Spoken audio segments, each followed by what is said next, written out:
earlier in the initiative, right? It's amazing to see us all standing there shoulder to shoulder in 2018. I'll just point out the person on the very left there, that's Dylan Carey, project director at Parks and Trails New York, who has worked hands-on with our initiative and Canal Corp and other partners across the state as we planned and executed these trail projects. This was a new 5-mile section completed in 2018 in Amsterdam that replaced the need to ride on the shoulders of State Route 5S, a 55-mile-per-hour road. In the Hudson Valley, several projects were completed to improve the Wallkill Valley Rail Trail, which runs from Kingston, a very beautiful and rural trail that runs from Kingston to New Paltz. In Kingston itself, a different flavor of trails. The city of Kingston, using in part state grants provided by the Greenway and others, created 2 new rail trails in the city itself, or 2 new trails, one in the Kingston Point Rail Trail and the other the Brickyard Trail. Brand new trails now open to the public and providing these on-road, these opportunities in dense urban areas to enjoy these trails. Along the Champlain Canalway Trail, the Canalway Corporation has constructed some beautiful new sections of trail along the Champlain Canal. This particular picture is from Fort Edward to Fort Anne, where there's now a 13-mile continuous trail, and I really recommend you get up there and enjoy that trail. It is a stunning ride along the Champlain Canal.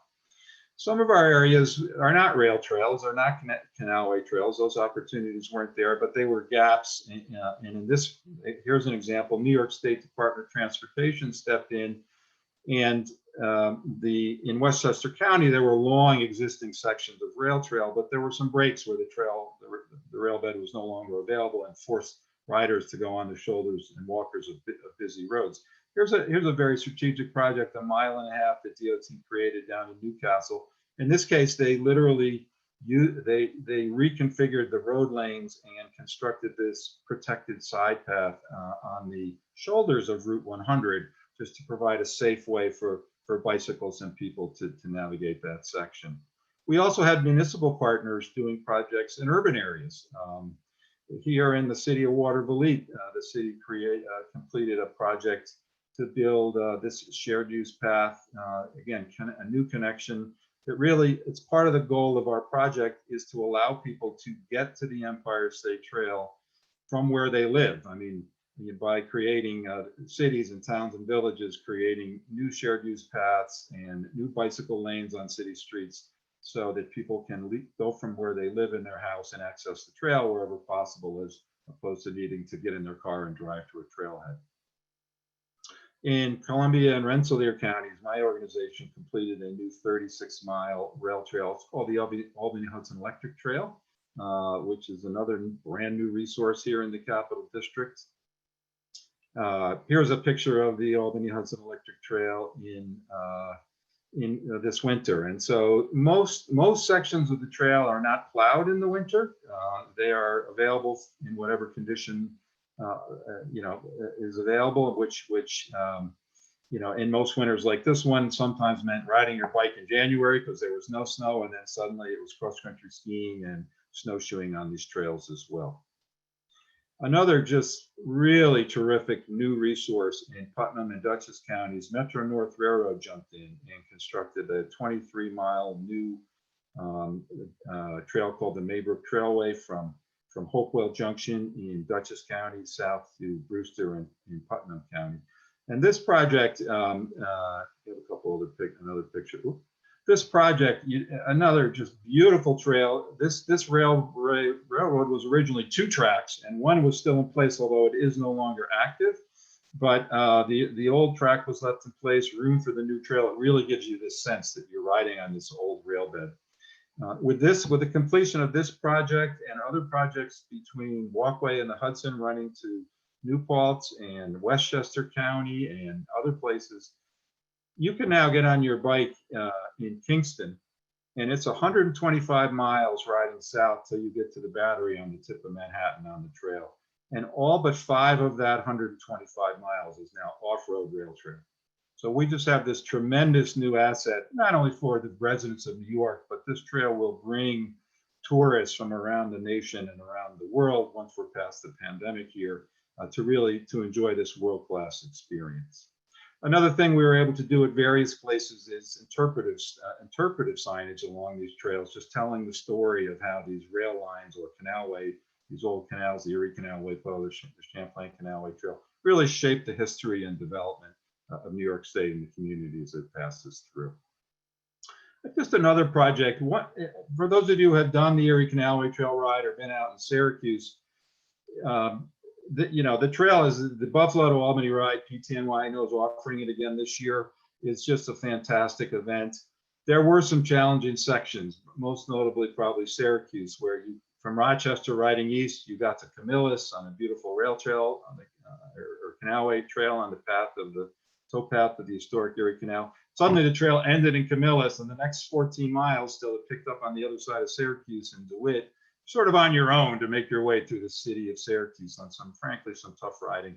So as part of the Empire State Trail, Onondaga County, New York DOT, the Honeywell Corporation, the State Fair have all completed projects, and we now have a safe and enjoyable, really spectacular bicycling and walking route through the city of Syracuse. This particular picture is a new bridge that Onondaga County built. Behind you is the Lake Onondaga shoreline, the Loop the Lake Trail, and to provide safe passage over CSX's main east-west line. In the way of the work that got done to complete the Empire State Trail, this project, we held the ribbon cutting. I went out on December 31st with the county executive, Ryan McMahon. As we were walking out onto the bridge, it was covered with construction workers that were still, they were still, bolting on the final sets of handrails and safety fencing and tightening up nuts and bolts. And literally at 10 minutes to 3 on New Year's Eve, we asked them to stop work. We cut the ribbon.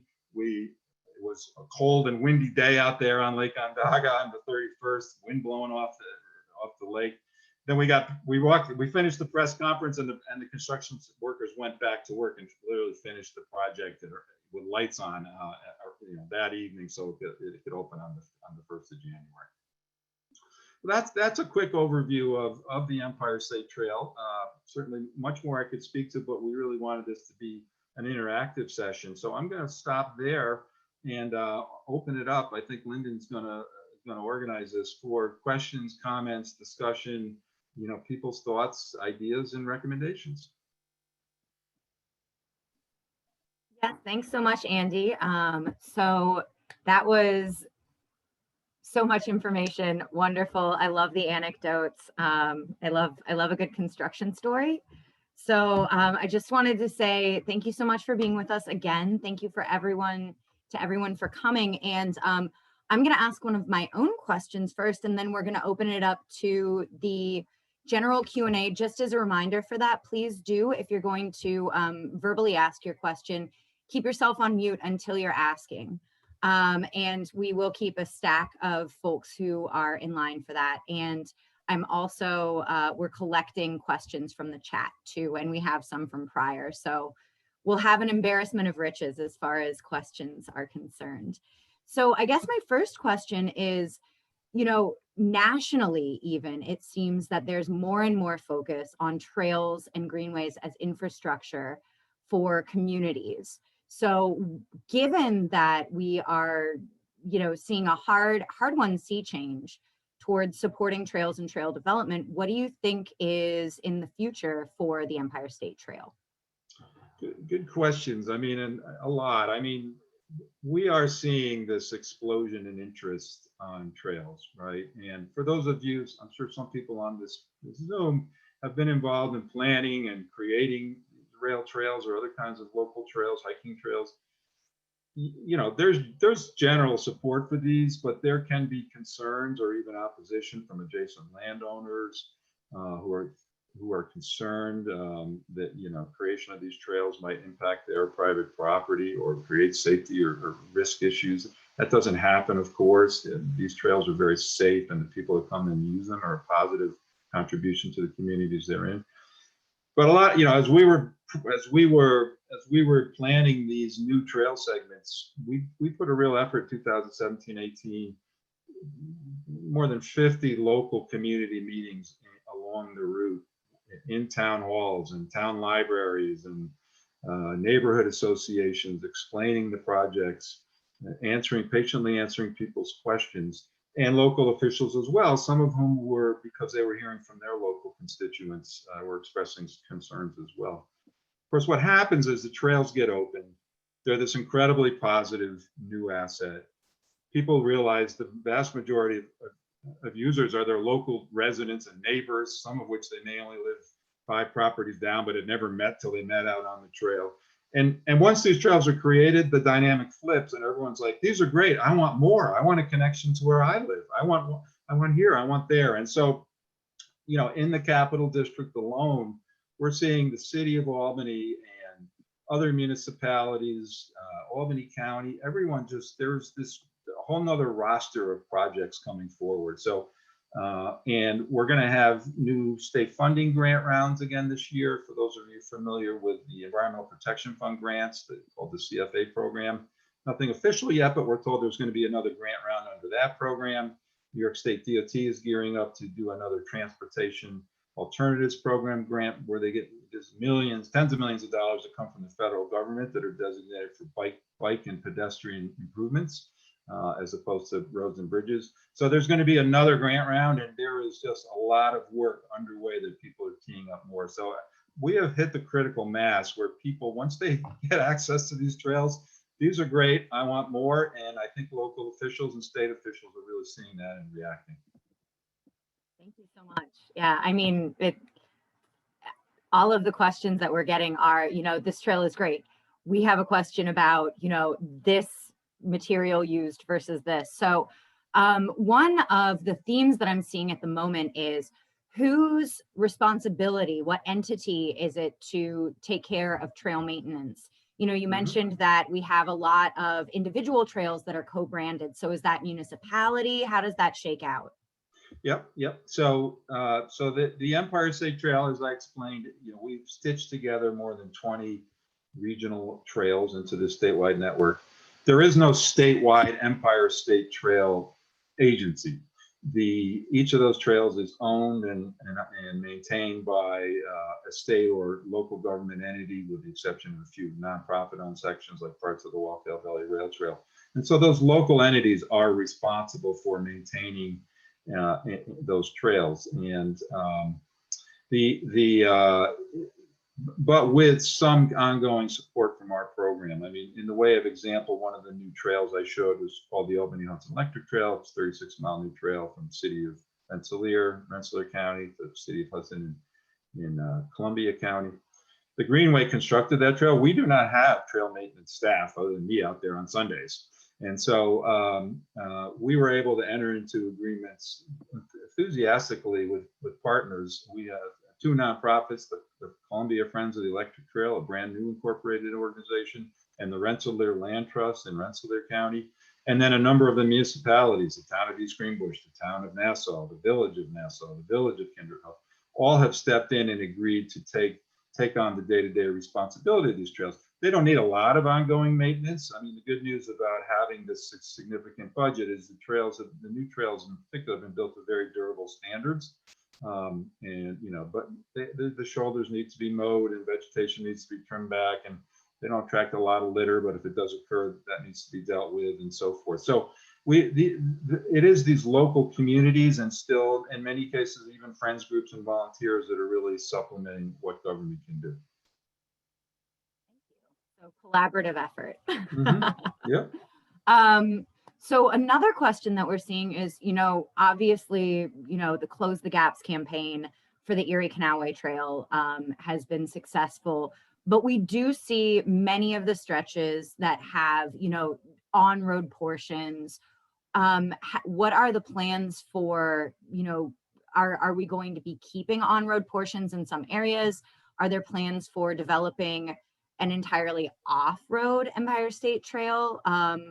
What's the movement forward with that? Yeah, good question. So, you know, as I said, the 550 miles, New York City, Albany to Buffalo, or the other direction, is now 85% off-road rail trail and Canalway Trail, which is a huge accomplishment. there still is 15% that's on road. And that, you know, across 550 miles, that's about 80 miles on road. And those on-road sections have a variety of conditions. Many of, wherever possible, we designated the route on very kind of low volume and scenic town or county roads that are, again, you're not taking your kids there with training wheels, but for people that are experienced bicyclists or out for a walk, they're very pleasant and safe places to go. Some of the sections, those local roads were not available, and so we have some sections that are on the shoulders of state roadways where traffic is higher volume and they may be posted 45 or 55 miles per hour.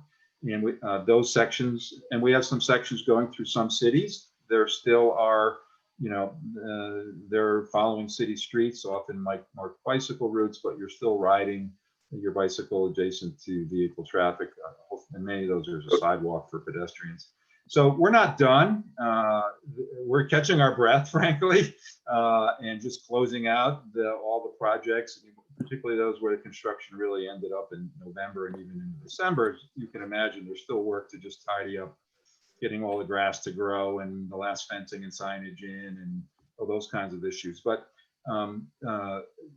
there are these on-road sections and there are opportunities. They become more and more challenging. The gaps that remain are because there are either significant physical barriers like railroads or interstates, or just development or environmental issues. Sections along the Erie Canalway Trail where they are not off-road trail today. You know, to build them along the canal would require addressing there are large wetlands and other issues along the route. So sorry to ramble on, but yes, the goal ultimately is to continue to chip away at those remaining off-road sections. The 200 million is fully expended, but there are these ongoing funding sources, state and local government, that are available to continue to work away with those. And every time, whether it's the New York State or a local government or a nonprofit partner is able to create a new off-road segment, we will immediately move the signs off the road onto the trail and adjust the map on our website. So certainly that will be an ongoing source of work. It's going to be, you know, a number of years of work to continue that, but there's a strong commitment to doing that. Thank you so much. And yeah, I mean, as with anything that's worth doing, it sounds nuanced. And, you know, a little more complex than a one and done answer. So thank you for your work on that. We did have a question about e-bikes and legality of use of e-bikes on the trail. So where is the Empire State Trail with that? Yeah, so e-bikes are growing in popularity. I assume everyone knows what they are. They are bicycles that are constructed with an integrated electric motor and rechargeable battery. They come in 3 classes. To get into the details, class 1 is called pedal assist, which means in order for the electric motor to engage, you have to be pedaling. Class 2 and class 3, you can pedal, but you also have the option of just operating the throttle, which makes the e-bike, you know, engages the electric motor. There are different speeds. The motor kicks off 18 miles per hour is the highest motorized speed. And after that, the electric motor kicks off on class 1 and class 2. So e-bikes are growing in popularity as our demographic ages in New York. You know, people are starting to purchase them to continue to be able to bicycle as we age in New York. They're being very effectively marketed as sweatless commuting to get to work. And so they are growing in popularity. You could buy, e-bikes have been for sale. You can go down to your local bike store for the last 10 years, certainly the last 5, and buy one. But in New York State, they weren't actually technically legal to ride. That changed a year ago in April 2020. New York State enacted e-bike legislation. And basically what the law says is class 1, class 2 bikes are now allowed on roads, shoulders of roads, but only up to those posted 30 miles per hour. That was kind of an unexpected development, since you can ride your bicycle on a 40 mile per hour road. I don't expect there's going to be a lot of enforcement on that. That was primarily, I think, you know, the one place e-bikes are really controversial is New York City, where there's just a lot of people, and you have, you know, the whole phenomenon with the food delivery people out there on e-bikes and other things. But I should step back and say, as a statewide basis, the bicycling community, the trails community has very much embraced e-bikes as another way to get additional people out there and enjoying the trails. And if we see e-bike use, as we see e-bike use, people are using them responsibly. We're not seeing problems on trails.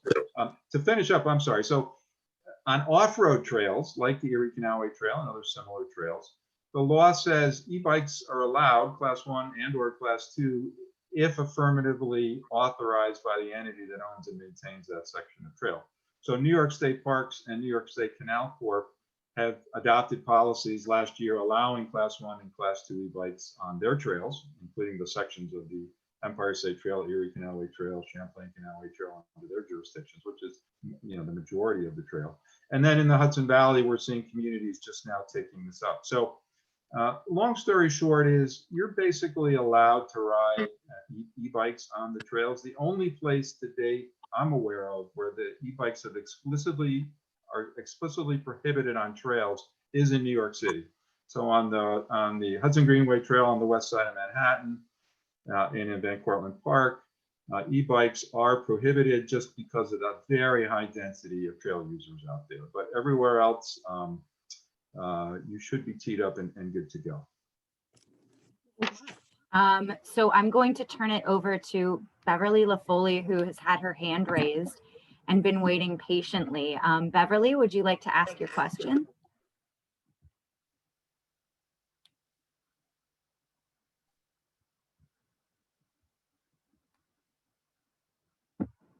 Beverly, you're muted. Yes, I've just done a request to unmute. So Erica, could you privately message Beverly to just check in? And while we wait to get that sorted, we'll jump into another question because we have so many. So speaking of e-bikes, speaking of New York City, and speaking to the point that, you know, the allocated funds have been spent for the Empire State Trail development, where do we go with finding future monies for continued trail development in New York State? And this is kind of a two-parter and they might not actually fit well together, so take as long as you want. What about extending the Empire State Trail past Manhattan onto Long Island? Okay, so two questions there. I'll take them in order. The Empire State Trail was a unique place at a unique time, and this $200 million appropriation was unprecedented. Now, prior to 2017, 400 miles of the Empire State Trail already existed in discrete rail trails and canalway trails. And the way those got built is the way we've always done those, which is they got built one segment at a time, 2 miles here or 5 miles there, where state agencies and local governments, and with support and advocacy from bicycling and trail advocates, planned out the project, purchased the real estate rights if they didn't already exist, found money to design the project, applied for grants, got matching funds. A little bit of that, we're sort of back to that for the next year or two, because there is not a new Empire State Trail appropriation. But as I said, there are these significant investments, grant programs coming up, the TAP program and we're going back to the Environmental Protection Fund grant program.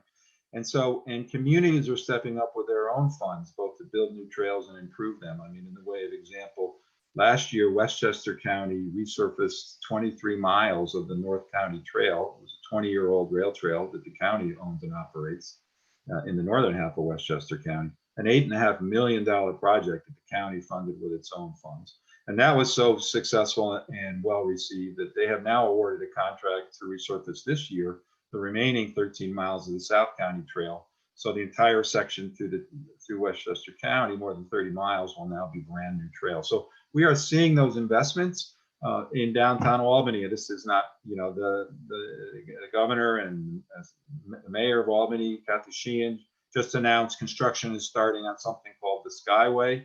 It's a great project, right, for those of us in the Capital District. They're taking one of the access ramps to 787. When 787 was built decades ago, it cut off the city of Albany from the waterfront of the Hudson River, with exception of just a few access points. To help remedy that, construction is just starting on a project that the New York State DOT is funding. One of those ramps is now closed, and it's being rebuilt into a linear park up in the air that you will walk over to get across 787 Interstate Highway to get to the Hudson. So we're seeing these projects happening. They are going to be, you know, more sort of opportunistic than the scale of the Empire State Trail, but it's going to happen. On Long Island, when we did the initial planning, we did look at whether the Empire State Trail could continue from where it ends now at the Battery, the tip of Manhattan, out all the way to the eastern Suffolk County. There are existing routes. There are some trails, and there are some shared use paths, and there are some on-road bicycle routes that would get you from Manhattan through Queens and heading east. But when you get to Nassau County, it kind of ends. There really was no viable trail at that time. The trails that do exist on Long Island tend to run north-south, not east-west.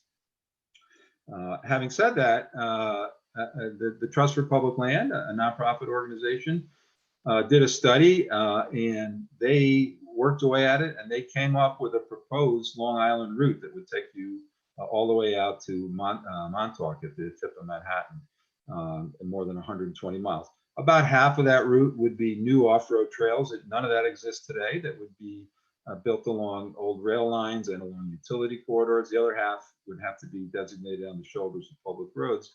And in fact, last year, New York State Parks provided a $600,000 grant for TPL, Trust for Public Land, to take actually from just concept level planning to begin to design the first 20-mile segment, which would span Nassau and Suffolk County borders, connecting from Eisenhower County Park to Bethpage State Park to Edgewood Plains and Eaton Sea Preserve.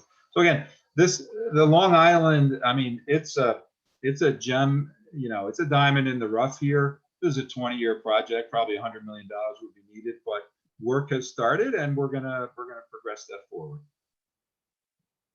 Fantastic, thank you. That actually gets to another question about connectivity between trails and state parks. So is there interest or planning to connect the greenways, the trails more towards the state parks to kind of make a living green system? Because trails are kind of linear parks, right? Mm-hmm. Some of that is underway, and there are projects, you know, I can think of some individual projects that both New York State is doing. For example, in in the Rochester area, those from out there know the Genesee Valley Greenway Trail, which is this, you know, tremendous asset. Starts in Rochester, runs south to Letchworth State Park, and ultimately all the way down towards the Pennsylvania border. It's been a trail for a number of years. It was very narrow, and the surface was really just the old ballast from a rail line. And then as you continued south from Letchworth, it really, there's only pieces of it existed. We've been extremely fortunate in Western New York. There's a foundation called the Ralph C. Wilson Jr. Foundation. Ralph Wilson started the Buffalo Bills in the 1950s when football was a thing, but not what it is today, and owned the Buffalo Bills for 50 years, passed away in the mid-2010s, and put in his will that he sold, the Buffalo Bills were sold for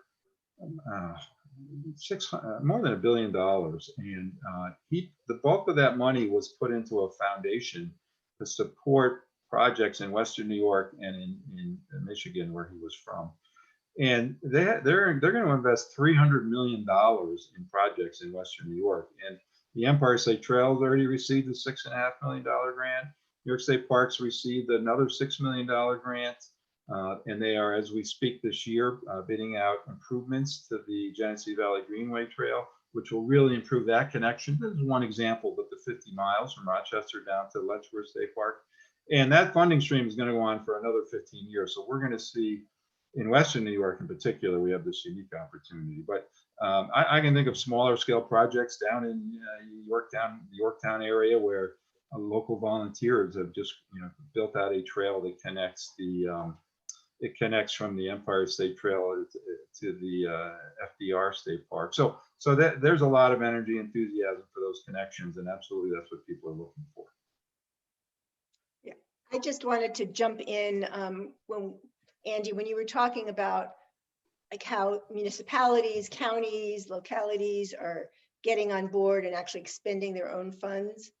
I just want to say that's because of the popularity that people are using them, and people are telling their local government officials and decision makers that this is what they want. And this is what they want their tax money spent on. So I just, you know, if anybody ever wonders if advocacy, the letters you write, the meetings you go to and speak up, if they actually mean anything, they definitely do, because we're seeing this groundswell of, it's kind of like all of a sudden it's the golden age of trails, and it's because of all of you guys like speaking out and letting people know that's what you want. So anyway. Yeah, I think this kind of ties in a little bit, but we did have a question about resources along the trail as well, and that does tie into popularity and folks loving their trails, wanting to maintain their trails. And one of the questions had been about access to things like drinking water, but you know, we could put in, I mean, it's definitely a little bit of a sticky subject in, you know, COVID times, but also access to public restrooms. Frequently, there aren't a lot of entrances and egresses on a trail. And sometimes the only water available is for sale at, you know, say a roadside shop. So are there any talks about developing that kind of infrastructure along the trail?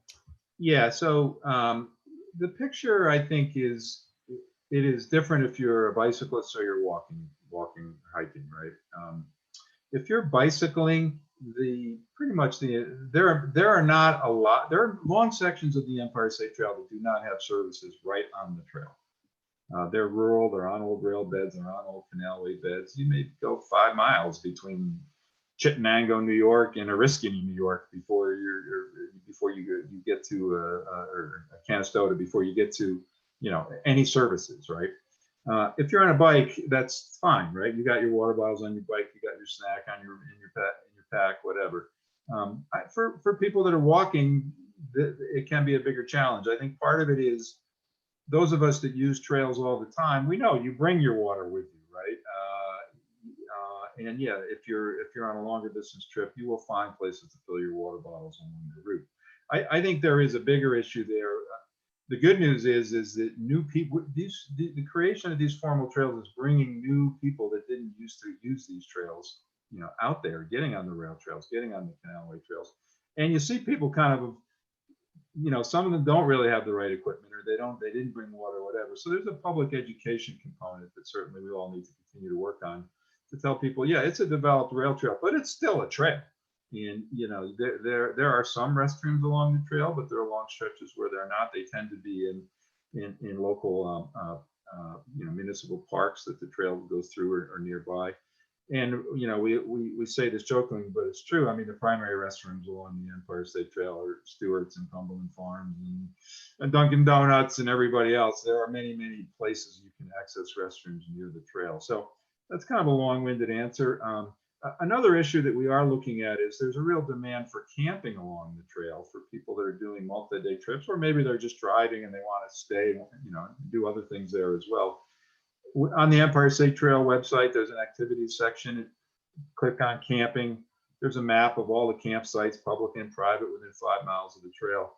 There's lots of camp places to camp near the Erie Canalway Trail. There's lots near the Champlain section. There's virtually none, unfortunately, on the Hudson Valley section. There's one private campground near Midpoint, near Hopewell Junction, the Schodack Island State Park further north. So those opportunities are not there today. The state's not going to be creating those. There really are no state-owned properties on the trail. But I mean, we will see. But I would be hopeful that even on the private sector side, that the trail will be enough, hopefully, to create additional infrastructure, whether it be campgrounds, bed and breakfast, inns, other things along the route. But that will take some time to play out, certainly. Thank you very much. Yeah, that actually gets to a question. So how do you estimate trail counts, and what are projected trail usage numbers for 2021 if those exist? Because I know that this past year was a record-breaking year. Right. So technology has evolved, and in fact, Parks and Trails New York is our leading. They're doing the primary entity doing trail counts in New York. For 20 years, the way you counted trail uses, you sent volunteers or staff out with a clipboard, and you went to a local spot and you wrote down how many people went by over 2 hours, and there was this algorithm. If you went a certain number of days of the week and a certain number of times during the day for 2 hours at a time, you collected data 15 times, you put in this algorithm, and you could outpop an estimate of the annual number of trail users. What's new now is these new technologies exist. They're electronic counters that are very they're unobtrusive. They sit in wood or metal posts. You don't even know it's a trail counter when you go by it. It looks like a wood post on the side of the trail.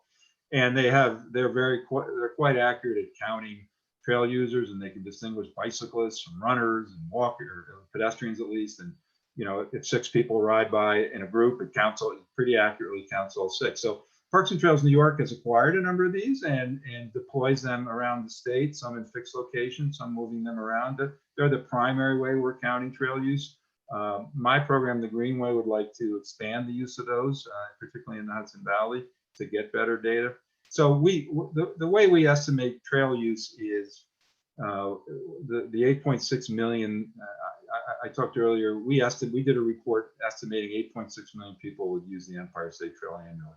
That's based on trail counts that were conducted at locations at individual places along the trail and at similar types of trails, and doing some statistical modeling that we know for these trails. In part, the trail use is somewhat a function of density, of how many people live within 3 miles of that area.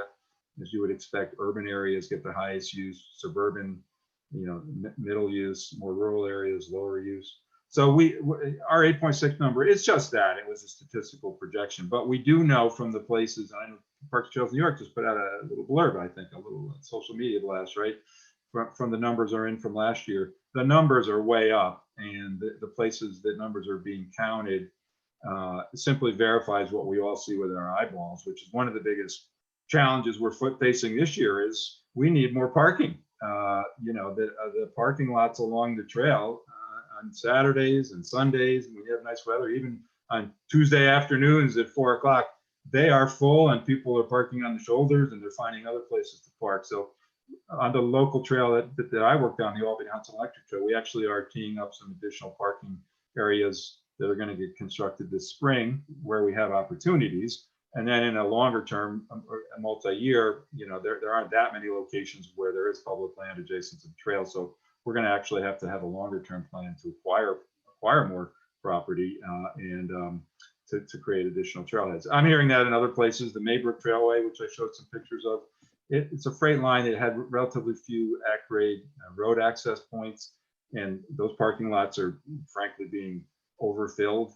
And so I know the counties and Metro North going through the same exercise. It's a good problem to have, but it's important that we continue to work on that parking, because we want people to be able to safely access the trail. And then people are going to the trails, and if there isn't parking, they just park on the shoulders of roads, and then you get neighbor problems and traffic problems and other issues. So that is going to be a focus for the coming year. Work with our partners in strategic locations for additional parking. Another thing I wanted to say, Lyndon, I just get to this. Another thing that our Empire State Trail I'm working on in 2021 here is we did have some money left over when all the dust settled on all our projects, some millions of dollars. And when the Empire State Trail was first conceived and launched in 2017, it was built on years of planning. Parks and Trails New York, Close the Gaps, rapid planning that state parks did, and the Hudson Greenway, leading to the governor embracing this and putting it, and Governor Cuomo proposing it, the legislature supporting it. We at that time, 400 miles of the 750 mile already existed as existing rail trails and Canalway trails. So we counted all that as done, and we focused on building out the rest of the network. Well, by the time we were a year into the program, it's like, oh, right, that didn't quite work, because the existing 400 miles run the gamut from old trail that is, new trail in great condition, 5-10-year-old trail, still very good condition, to some 20-25-year-old sections of stone dust and asphalt in pretty poor condition, roots to the point that it's just unpleasant to ride on asphalt sections or stone dust sections where they've grown into single tracks. So one thing we are doing this year is I've been working with state parks, canal corps, and some local governments. We've teed up 7 projects across the state that are going to resurface existing stone dust and asphalt sections of the trail. Most of that work will be able to be done by this fall. They're being designed as we speak. They'll be bid this summer for fall construction. They're much easier to design and less expensive than new construction, of course. And then partners are doing additional work as well. I mentioned, for example, Westchester County. And so these projects are in places like the Wallkill Valley Rail Trail. For those of you who've ridden the Erie Canalway Trail ride in the Utica area, there are some famously bad sections of routes from Utica to Oriskany, and there's a railroad crossing where you just come up to this crossing and it's gravel, and there's sections like that.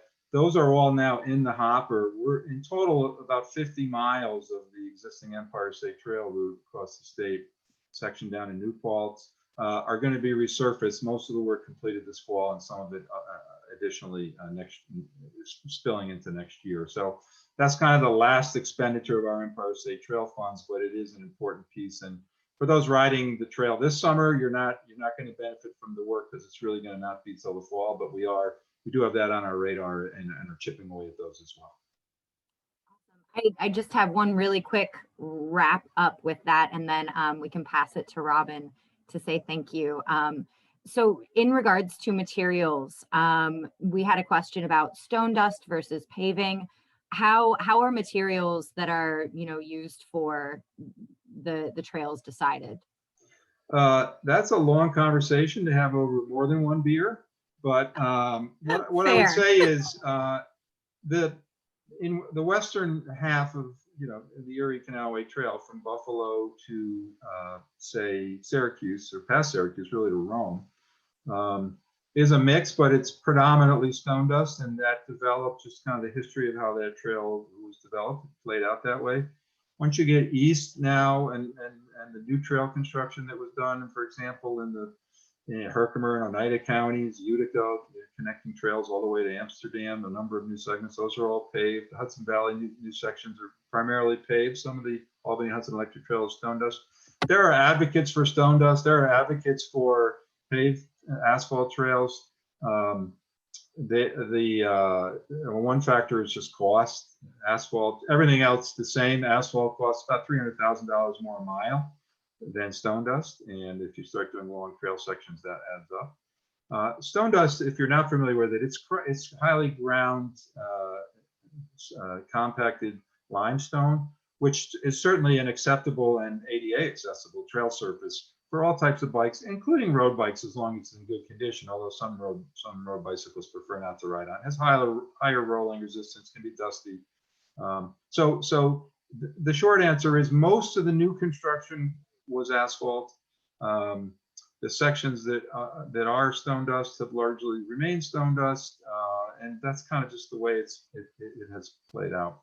I think maybe that was my last question. I just wanted to close, and it sounds like Robin's going to wrap us up. I just wanted to, Robin said earlier, this advocacy and these lobby days and these letters to legislators, and we write these reports and we go to town board meetings, and it's a lot of work. And I just wanted to share a vignette. Yesterday was a beautiful day here in Rensselaer County, and 5:30 I turned off my computer and I jumped on my bike and I rode a new section of the Albany-Hudson Electric Trail near Nassau, Rensselaer County. And there's a beautiful 2-mile section south of the village of Nassau where it trails in a very wooded area, and it crosses the Wallkill stream a couple times. It comes up along this large wetland. I got to that point and there's this gaggle of like 12 people on the trail. 4 adults, look like moms and dads, probably friends, and 8 kids, probably age 10 and down, on bikes and some scooters, kids getting pulled along in wagons. And it's this beautiful day, sun's setting.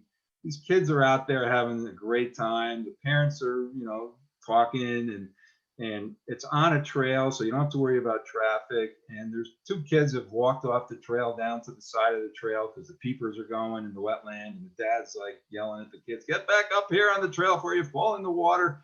It was just this perfect vignette of why we do this, right? Here are these people. Everyone is just, it's been a long year. Obviously, that's stating the obvious, but people are flocking to these trails. They're getting out there. And when you see people just being able to relax and connect with nature in a safe and inviting and healthy place, it just validates the work that everyone is doing, that Parks and Trails New York is doing, our state agency partners are doing. This work matters. We're delivering real and concrete results on the ground. And a hearty thanks to everyone, including, I recognize, some of the names on the Zoom here, the participants who are advocates and supporters and users and friends of these trails. So I just want to close by thanking all of you and thanking Parks and Trails New York in particular for everything you do to support this work. Thank you so much, Andy. Phenomenal. I wish we could extend for another hour. And with that, I will pass it to Robin.